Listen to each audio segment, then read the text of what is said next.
अरे वा, काय सोडायला भारी. आणि म्हणजे नाही का आता किचन रस्त्याचा लोकांचे येणं जाणं, घरात छोटासा नातू त्यांना मधून मधून त्यांना थोडासा आवाज पण येतोय, ते समजून घ्या मंडळी. आता तर रामकृष्ण हरी मंडळी, चला तर मग आज आपण हे मागच्या 15 दिवसाखाली मी शेवया आणल्या त्या मशीनवर करून, तर वाळल्याच्या नंतर डब्यात भरल्यानंतर खाली तर त्याचा जो भुगा राहतो ना, आता आपण उचलता करता वाळू घालता ह्या शेवया अशा तुटतात ना, त्या भुगाचं चालवून घ्यायचा. आज मस्तपैकी आपण सकाळी नाश्ता बनवू. त्यासाठी मी काय केलेलं इथं गॅस पेटवलेला आहे आणि आज मस्तपैकी लोखंडी कढईत नाश्ता बनवणार आहे.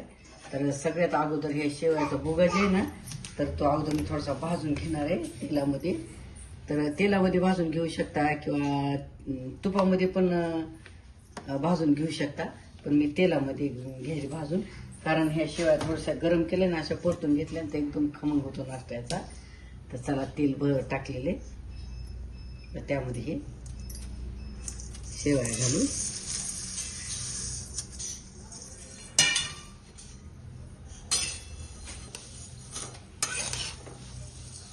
अशा छानपैकी अशा परतून घ्यायच्या. पामध्ये आता मस्तपैकी चांगल्या परतून झालेले. आता दुसऱ्या कढईमध्ये याला फोडणी करणार आहे, कारण याच्यामध्ये दाटणार झाले जास्त होणार.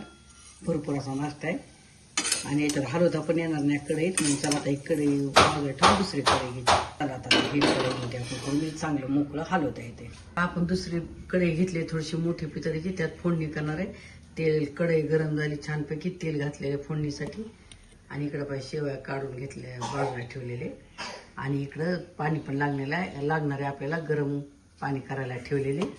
आणि आपण फोडणीसाठी टोमॅटो, हिरवी मिरची, अद्रक, लसूण, कांदा, कोथिंबीर आणि कढीपत्ता हे सगळं कट करून घेतलेले.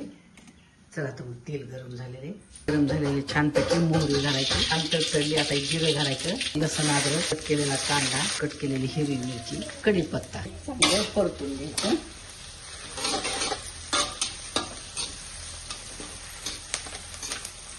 चांगले परतत आलेले छान. मी काय केले, थोडेसे मोठीवर वाटाणे, थोडेसे 5-6 शेंगदाणे भिजवले होते पात्र. तर हे पण चांगलं मी याच्यात परतून घेणार आहे.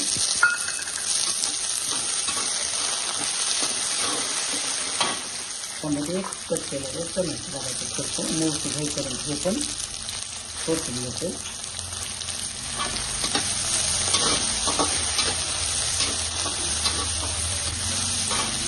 याच्यात वाटाणे कच्चे असते ना, ओले तरी चांगलं, पण मी काय केलं होतं, चांगले गरम पाण्यामध्ये भिजवायचे ते 5-4ला. चांगले भिजलेले मस्त. नाही टाकले तर चालते, टाकले तर आणखी चांगली चव वाढते. काय करायचं, आपल्याला थोडीशी धना पावडर टाकायची, अशा हळद, लाल तिखट. जर छोट्याला खायचं असतं तिखट नाही टाकली चालते.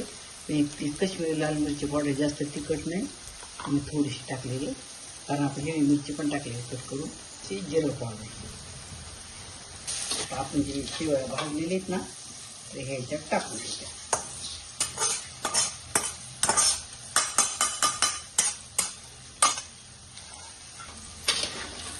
चांगल्या अशा पूर्ण फोडणीमध्ये अशा परतून घ्यायच्या छानपैकी.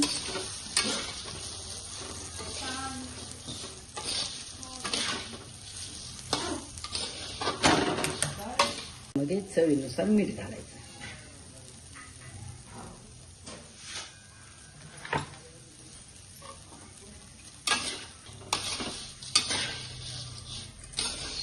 छान परतलं ना, तर आता याला काय करायचं, तर आता याला आपण जे गरम पाणी केलेलं आहे ना, तर हे गरम पाणी याच्यात घालायचं थोडंसं शिजण्यासाठी.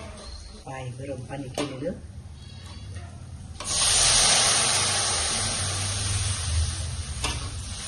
थोडं थोडं घालायचं, मोकळं होईल अशा अंदाजानं. कट शिवायचं भात पण खूप छान होतं, पण हे कसं भूक आहे ना खालचा, म्हणून चला आपण उपमा टाईप करू म्हणलं याला. मस्तपैकी लहान मोठ्याला नाश्ता पण होते. ह्या पाणी बसू द्यात छानपैकी होते. आता एक झाकण टाकून एक वाफ. झाकण टाकायच्या आधी मी भरपूर अशी कोथिंबीर घालणार आहे याच्यामध्ये, चांगलं एकदा परतून घेणार आहे.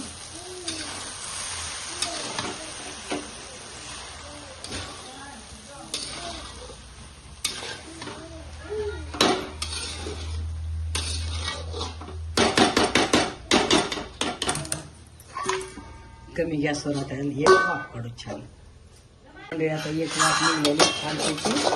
तर आपण पाहू. अरे वा, काय सोडायला भारी.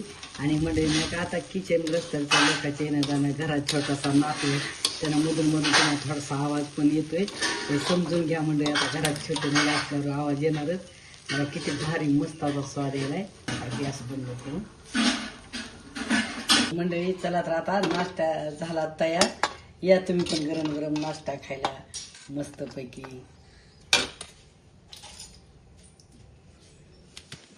तर मंडळी आपण रव्याचा उपमा करतो.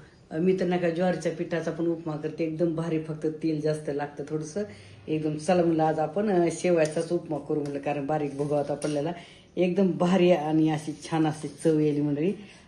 तर गरम गरम आहे. अरे वा, एकदम भारी मस्त झालाय. तर चला तर मंडळी, कसं वाटलं आजचा छोटासा नाश्त्याचा छोटासा ब्लॉग.